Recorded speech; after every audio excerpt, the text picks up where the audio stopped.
दुर्दशा होती चली जा रही है। जितनी भी प्राइमरी पाठशाला रहे हैं उनको बड़ी जर्जर अवस्था में है, उनको सुदृढ़ करना बेहद जरूरी है, क्योंकि वहीं से गरीब और वंचितों का बच्चा आगे बढ़ करके कल को देश का भविष्य बनाता है। विकास सिर्फ एक लोग का विकास नहीं होता है, जब तक पूरे सामाजिक हित में रहने वाले सभी लोगों का, निचले स्तर के लोगों का विकास नहीं होता, तब तक वो विकास बेमानी मानेगा। इंडिया के साथ, इंडिया गठबंधन के साथ है पूरी बात।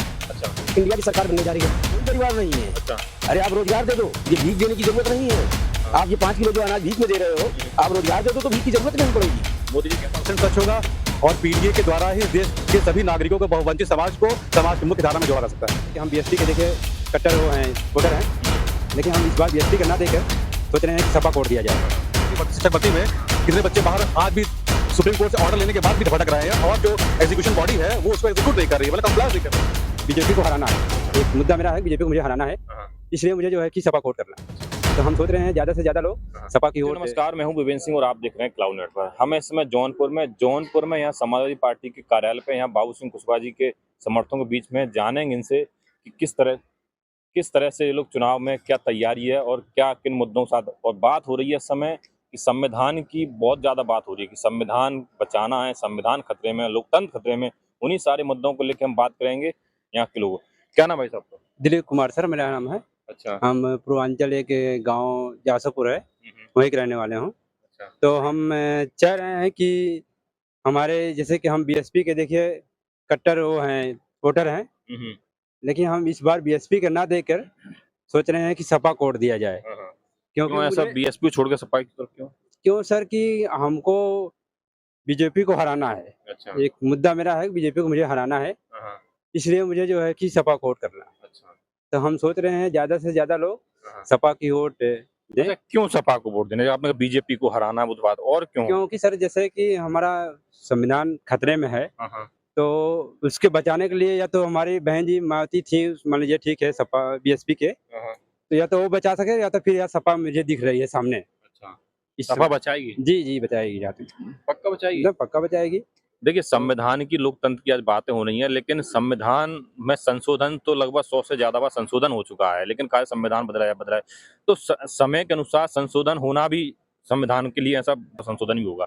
लेकिन अब क्यों डर लग रहा है, इतना क्यों डर लग रहा है? नहीं संशोधन की बात करें सर, संशोधन उसमें कुछ नहीं होना चाहिए। हम्म, वो जो उसमें है वो खुद नहीं पूर्ण हो पा रहा है। अच्छा, लागू जो है उसमें वो खुद नहीं हो पा रहा है, तो संशोधन क्या होगा? अच्छा, संशोधन होने कोई तो मतलब जो नहीं। 104 बार अब तक संशोधन हुआ है संविधान में, उसको किस तरह देखते हैं? अब वो सर उसमें जो भी गड़बड़ी किए होंगे, जैसे कि संशोधन अब मतलब कुछ न कुछ गड़बड़ी से संशोधन करें या अपना मुद्दा बनाने के लिए संशोधन करें, वो तो बात अलग है, लेकिन संशोधन कोई जरूरत नहीं है, क्योंकि वो इसको ऐसे कह सकते हैं कि जो जितने भी संविधान संशोधन हुए हैं वो संविधान की मूल भावना के अनुरूप हुए हैं, लेकिन इस भारतीय जनता पार्टी सरकार ने संविधान की मूल भावना से परे हट के संशोधन किए हैं जो मानव हित में नहीं है। जैसे क्या ऐसा कर दिया बताइए आप? जैसे आप देख रहे होंगे कि जो अभी जो ईडब्ल्यूएस कोटा रिजर्वेशन का लागू किया, वो उस रिजर्वेशन में 10% दे दिया।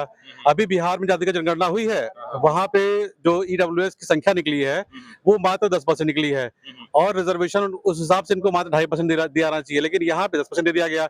यहाँ पे 92 में से यहाँ पे वो लागू है रिजर्वेशन, लेकिन अभी तक उसकी सारी चीजों का एग्जीक्यूशन जो है वो फ्लोर पे नहीं हुआ है। फ्लोर पे होना जरूरी चीज है। आप देख रहे होंगे 68,000 की शिक्षक भर्ती में कितने बच्चे बाहर आज भी सुप्रीम कोर्ट से ऑर्डर लेने के बाद भी भटक रहे हैं, और जो एग्जीक्यूशन बॉडी है वो उसको एग्जीक्यूट नहीं कर रही है, मतलब कंप्लायंस नहीं कर रही है। आप जैसे कंप्लायंस की बात कर रहे हैं, जैसे कि 92 से बात की, लेकिन प्रदेश में बीएसपी सरकार है, समाजवादी पार्टी रही, उन्होंने भी तो अभी तक नहीं पूरी उस तरह से भर पाया। कम से कम स्टेट गवर्नमेंट में ही भर दिए थे, वो भी पूरी तरह से लागू नहीं कर पाए। नहीं, अब कैसे करेंगे? लागू तो पहले भी हुआ है, जो बैकलॉग भर्तियों के नाम पे लागू हुआ है और सभी को न्याय मिला है, लेकिन ये सरकार अभी बहुत सारी वैकेंसी ऐसी निकाल रही है, वहाँ बैकवर्ड की सीटें नहीं है, ईडब्ल्यूएस की सीटें ज्यादा है। जब वो पता किया गया तो बता रहे हैं कि ये बैकलॉग की भर्ती है। जो रिजर्वेशन आज लागू हुआ है उसका बैकलॉग कहाँ से आ गया?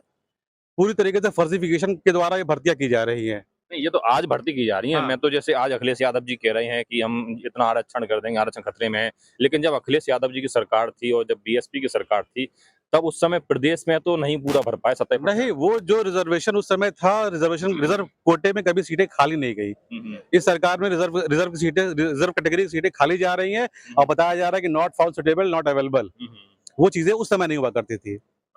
तो किस तरह से, जैसे आज अखिलेश यादव जी पीडीए की बात कर रहे हैं, क्या सच में पीडीए सच हो पाएगा? पीडीए 100% सच होगा, और पीडीए के द्वारा ही देश के सभी नागरिकों को, बहुवंचित समाज को समाज की मुख्य धारा में जोड़ा जा सकता है। कैसे जोड़ेंगे? सबको समान जाति का जनगणना कराएंगे, जो भागीदारी नहीं मिली है सबको, वो भागीदारी सुनिश्चित कराएंगे। अच्छा, एक भागीदारी की आप बात करें, जैसे आरक्षण बढ़ाने की बात हो रही है, राहुल गांधी भी कह रहे हैं आरक्षण बढ़ाया जाएगा, लेकिन आरक्षण के वर्गीकरण की कोई बात नहीं कर, जिस तरह से बिहार में कर्पूरी ठाकुर फॉर्मूला था, उस पे आप क्या कहना? अभी आरक्षण जब भागीदारी का, जब जाति की जनगणना हो जाएगी, समानुपातिक डिस्ट्रीब्यूशन जब होगा, तो ऑटोमेटिक सब सही हो जाएगा, भागीदारी मिल ही जाएगी, तो बढ़ तो जाएगा, ऑटोमेटिक बढ़ जाएगा। नहीं, बढ़ाने की तो बात कर रहे हैं, लेकिन वर्गीकरण की बात नहीं कर रहे। क्यों? आरक्षण कोटा जैसे जैसे अति पिछड़ा और पिछड़े, जैसे वो तरह की। जब चीजें आगे बढ़ेंगी, जब ये 50% का दायरा हट के आगे बढ़ेगा, तो ऑटोमेटिक वर्गीकरण हो जाएगा, अलग से करने की जरूरत ही नहीं पड़ेगी। अच्छा, जब जौनपुर हमारा जाति का जनगणना पे जब जाति का आधार पे सारा वो आ जाएगा, हमारे पास डेटा आ जाएगा, तो उसी बेसिस पे ही हम उनको जब भागीदारी देंगे, तो ऑटोमेटिक क्लासिफाइड है, अलग से करने की क्या जरूरत होगी इसको। अच्छा, जौनपुर के बेसिक बुनियादी मुद्दे क्या हैं, जिन मुद्दों को लेके आप वोट करेंगे? जौनपुर के मुद्दे हैं, यहाँ पे देखिए शिक्षा की दुर्दशा होती चली जा रही है। जितनी भी प्राइमरी पाठशाला रहे हैं, वो बड़ी जर्जर अवस्था में है, उनको सुदृढ़ करना बेहद जरूरी है, क्योंकि वहीं से गरीब और वंचितों का बच्चा आगे बढ़ करके कल को देश का भविष्य बनाता है। विकास सिर्फ एक लोग का विकास नहीं होता, जब तक पूरे सामाजिक में रहने वाले सभी लोगों का, निचले स्तर के लोगों का विकास नहीं होता, तब तक वो विकास बेमानी मानी जाती है।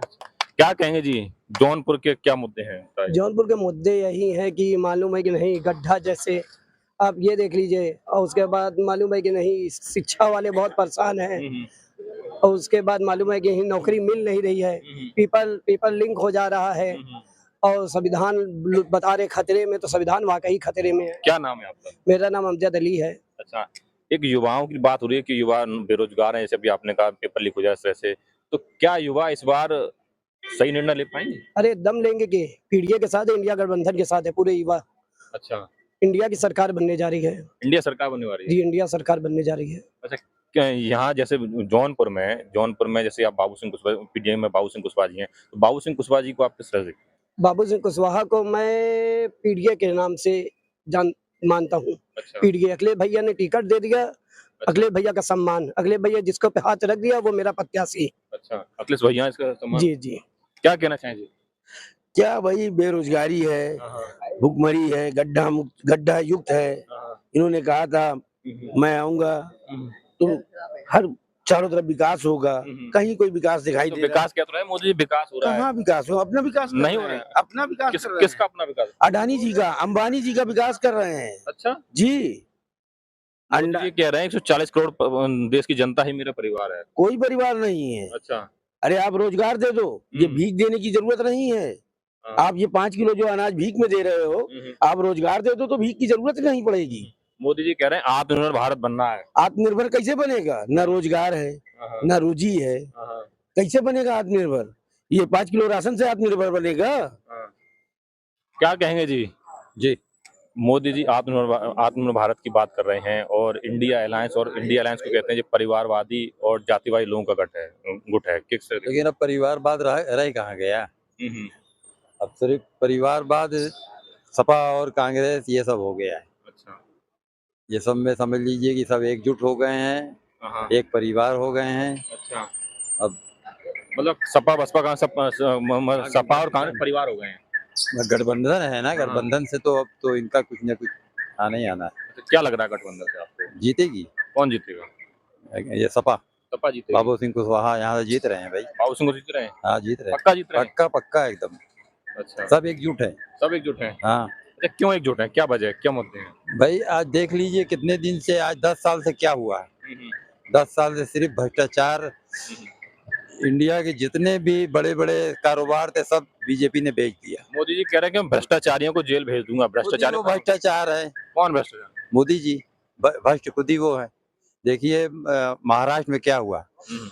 एक हफ्ता पहले उन्होंने कहा कि ये शरद पवार के भतीजे, क्या नाम, अजीत पवार जी भ्रष्टाचारी हैं।